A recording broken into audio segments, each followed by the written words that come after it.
Suur tänu, juhataja. Lugupeetud saadikud, head vaatajad rõdul, head vaatajad üle veebi. Kahjuks ei ole põhjust ministriga optimismi jagada. Hull olukord on Rail Balticuga, mille kohta on tõendid laual.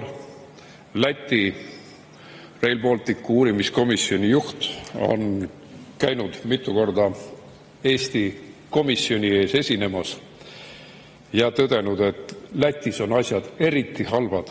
Aga paraku, kui Lätis on asjad halvad, siis on ka Eestis asjad halvad, sest Rail Baltic pidi ikkagi jõudma Varssavisse, mitte Häädemeestele.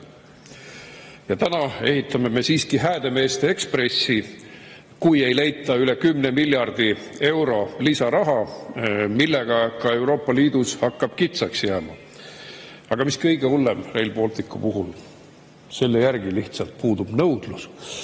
Ja see on kõige suurem probleem, et Rail Baltic ei hakka ennast ära tasuma ja isegi siis, kui 10 miljardit ja veelgi on ära kulutatud, on probleem selles, et me hakkame ülejäänud taristu arvelt maksma raudteele väga suuri summasid igal aastal, mis teeb olukorra keerulisemaks. Ma toon ühe näite, kuidas oleks võinud teedeehituse küsimuse lahendada. Taristu ehituse liit on teedearendusse lisaraha leidmiseks pakkunud era- ja avaliku sektori koostöömudelit, PPP-d ja Eestis kaaluti seda mudelit tõsiselt 2019. aastal, kui rahandusminister oli Martin Helme. Tema nägi, et PPP mudeliga õnnestuks kiiresti ehitada põhimaanteed 4-realisteks.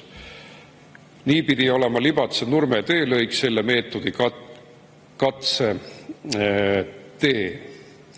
Aga niipea kui tuntud autorollaminister Keit Pentus-Rosimannus võimule tuli, Martin Helme järel tõmmati plaanile kohe pidurit. No kus me siis täna teede ehituses pärast seda oleme? Asfalditehased on kinni pandud, suured tee-ehitusprojektid, mis on isegi projekteeritud, seisavad, sest raha ei ole. Kui 2022. aastal oli teehoiuks ette nähtud 231 miljonit eurot, siis tänavuseks aastaks on teehoiule jäänud 168 miljonit eurot. Nende hulgas ka Rail Balticut. Kui rahastuse vähendamine teehoiukavas avalikuks tehti, ütlesid teede ehitajad, et selline mahtude vähendamine jätab nad nälga ja suretab valdkonna välja. Riigi vastus oli: kohanege, Rail Balticusse lähevad suured summad, hakake teede asemel raudteed ehitama. Teede ehitajad kohanesid, müüsid asfalditehased maha, koondasid üleliigsed töötajad ja kellel läks hangetel hästi, rajavad nüüd raudteetamme.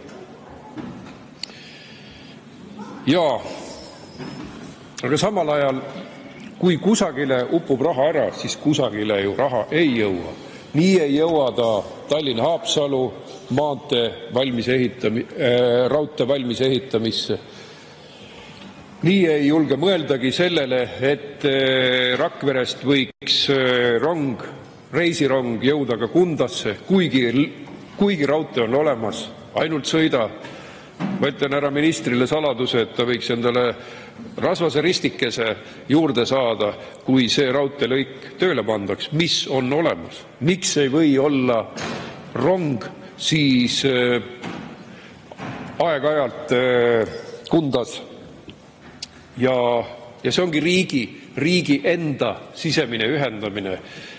Kahjuks Häädemeeste puhul ma seda varianti ei näe. Ma vaatasin ka neid peatusi, kuhu te soovite Rail Balticu peatusi teha, siis neid kohalikke peatusi, siis tihtipeale on tegu väga väikese rahvaarvuga kohtadega. Et kõigepealt võiks alustada oma suuremate kohtade ära ühendamisega. Ma küsin 3 minutit lisaaega. 3 minutit lisaaega, palun. Ja tõesti, asfalditehaste sulgemine on nii tõsine lugu, et mitmetes kohtades on tõsine asfaldipuudus. Just nende suurte vähendamiste tõttu on tehased kinni pandud ja neid tänaseid projekte, mis veel toimivad, nendega on tõsised piirangud. Nüüd tahaks rääkida ka eluasemetest. Päris tabavad ettekanded olid sel teemal. Ütleks ühe hea positiivse asja, mis ikka veel eksisteerib. Nimelt EKRE osalusega valitsuse ajal pingutasime selle nimel, et Maaelu Sihtasutus hakkaks andma noortele peredele laenu nendes piirkondades, kus on turutõrge, ja selle üle on siiralt hea meel. Nii näiteks võime tuua näiteid, kuidas noored pered on tõesti turutõrkest hoolimata saanud endale oma kodu ehitada. Ja kui ma lugesin ühte kommentaari, siis selgus, et paljud pered ikka ei teagi kaaslaenu võimalustest.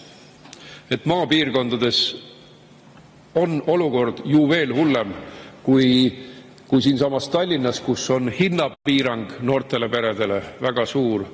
Aga maapiirkondades on olukord nii hull, et pank ei anna lihtsalt laenu. Kuidas siis noor pere saab endale uue kodu? Ja õigesti on öeldud, selle tõttu lükkub ka laste soetamine edasi.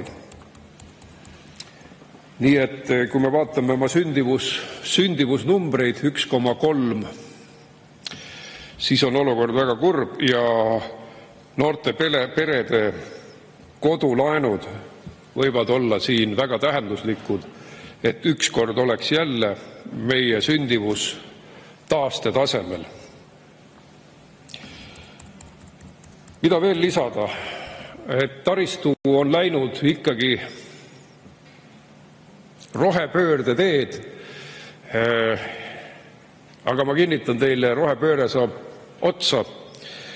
Mida kauem me rohepöörame ja raha ära kulutame, seda vähem jääb mõistlikumate asjade jaoks. Kas või maanteetranspordi süsiniku vähendamise programm saab olema väga valus ettevõtjatele ja ka samas ärme unusta, et maanteetransport on paindlik ja just head teed võiksid meid hoopis Rail Balticu asemel viia Riiga, viia Vilniusesse, viia Varssavisse ja Berliini. Igaüks saab nendel headel teedel valida sellise kellaaja ja paindliku sõitmisviisi, nagu ta ise soovib. Rail Baltic seda eesmärki ei täida. Aitäh! Suur tänu!